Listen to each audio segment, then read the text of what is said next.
Good morning friends, स्वागत आहे तुमचं आजच्या प्री मार्केट रिपोर्टमध्ये. तर मग चला सुरुवात करूयात आजच्या प्री मार्केट रिपोर्टला आणि जाणून घेऊयात की आज आपल्या स्टॉक मार्केटमध्ये काय होऊ शकतं ते. त्याआधी तुम्ही जर चॅनलवरती नवीन असाल तर चॅनलला सबस्क्राईब करायला बिलकुल विसरू नका.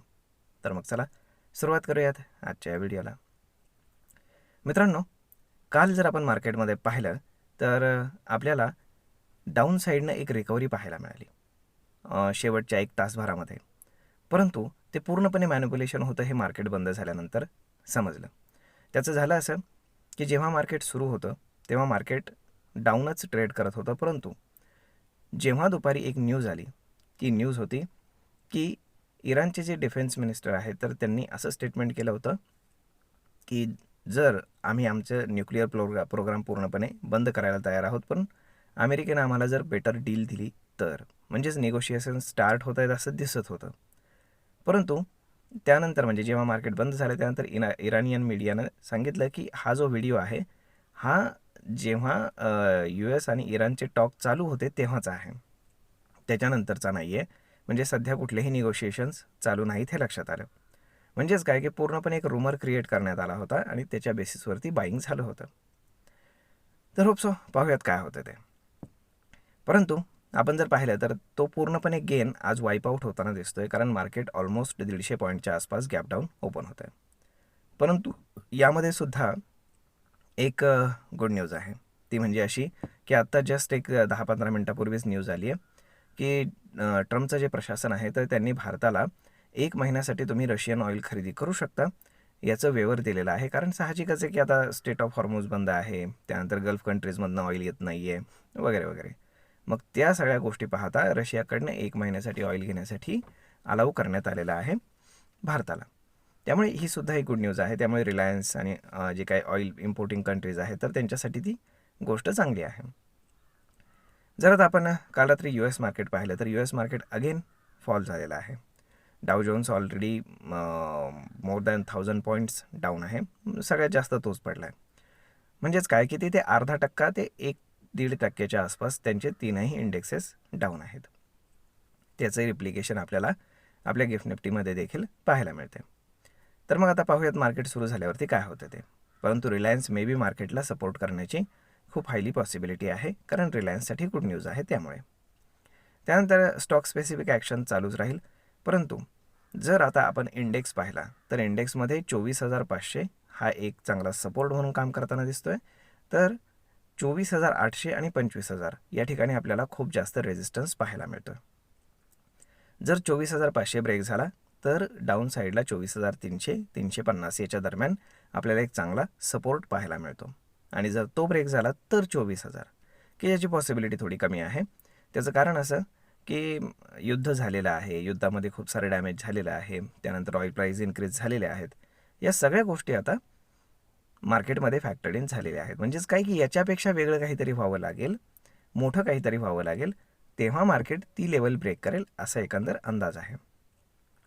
आता जर आपण FISDAचा डेटा जर पाहिला तर काल FISनं 3,500 कोटींच्या आसपास सेलिंग केलं आहे, की जे काल म्हणजे डे बिफोर येस्टरडे 8,000 कोटींचं सेलिंग होतं. म्हणजेच काय की सेलिंगची जी काही क्वांटम आहे ती कमी झालेलं आहे.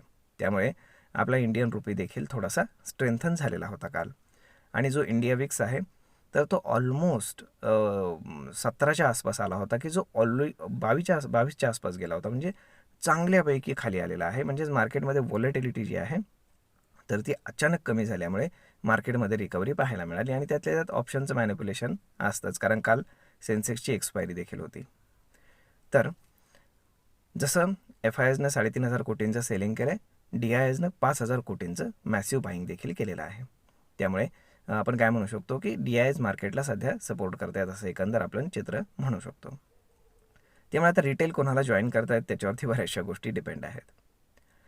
तर आता मार्केट जेव्हा 150 point down gap down open होतं आहे तेव्हा मार्केट ओपन होईल साधारण 24,600च्या आसपास आणि सपोर्ट आहे 24,500च्या आसपास. म्हणजेच काय हार्डली अजून 100 पॉईंटचा एक डाऊनसाईड मार्केटमध्ये आपण पाहू शकतो.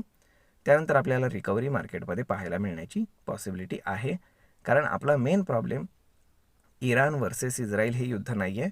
कारण इराणही फार मोठी इकॉनॉमी नाही आहे आणि इस्रायलसुद्धा फार मोठी इकॉनॉमी नाही आहे की ज्यांच्याशी आपला ट्रेड आहे. ओके. परंतु जर आपल्याला ऑइल मिळालं तर आपला बराचसा प्रॉब्लेम सॉल्व्ह होतो.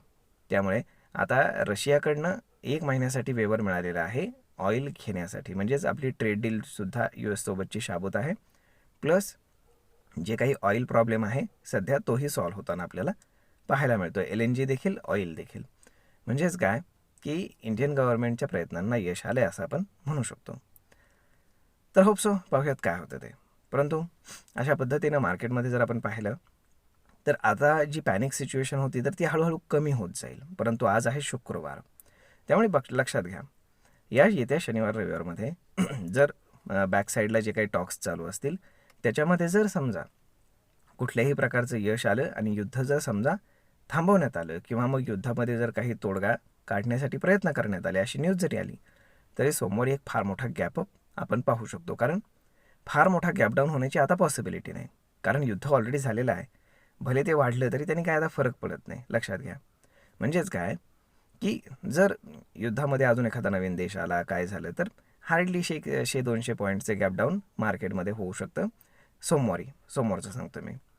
परंतु जर युद्धाच्या बाजूनं काही पॉझिटिव्ह न्यूज आली तर फार मोठा गॅपअप होऊ शकतो, ऑलमोस्ट 500 ते 1000 पॉईंटच्या आसपास.